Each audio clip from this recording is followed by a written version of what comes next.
7ই মে মধ্যমগ্রামে গুলি করে খুন করা হয়েছিল শুভেন্দু অধিকারীর আপ্তসহায়ক চন্দ্রনাথ রথকে। এবার সেই খুনের ঘটনায় এবার নতুন তথ্য সামনে আসছে।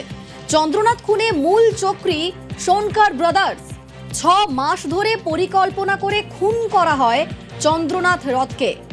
আমার সঙ্গে এই মুহূর্তে রৌনক রয়েছেন প্রতিনিধি। রৌনক, কি তথ্য সামনে আসছে?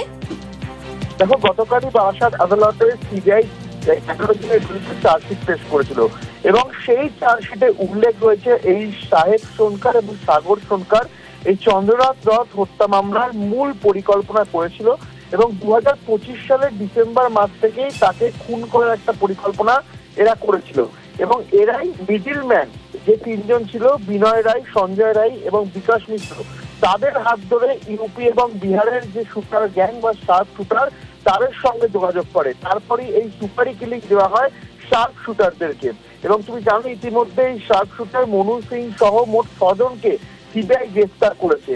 এক্ষেত্রে তদন্তকারী সংস্থা ইতিমধ্যে খতিয়ে দেখছে যে আদতে তাকে খুন করার কারণ কি ছিল, অর্থাৎ মার্ডারের মোটিভ এখনো কিন্তু খতিয়ে দেখছে সিবিআই। কিন্তু যেটা চার্জশিটে উল্লেখ করা হয়েছে, এই সাহেব সোনকার এবং সাগর সোনকার তারাই কিন্তু চন্দ্রনাথ রথকে খুন করার যে পরিকল্পনা, সেই পরিকল্পনার ছক কষেছিল এবং 2025 সালের ডিসেম্বর মাস থেকে তারা কিন্তু এটা পরিকল্পনা করেছিল।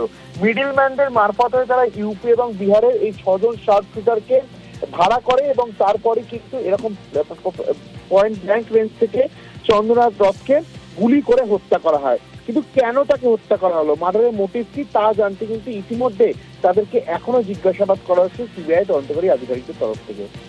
বেশ, ধন্যবাদ রৌনক।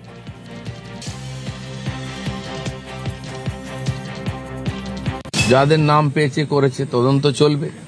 কেউ দোষী হলে বিজেপিতে সব লোক একদম গঙ্গা জলে ধোয়া এরকম বলবো না আমি। সমাজ থেকে লোকে আসে রাজনীতিতে, আর সবচেয়ে খারাপ লোকেরাই আগে আসে।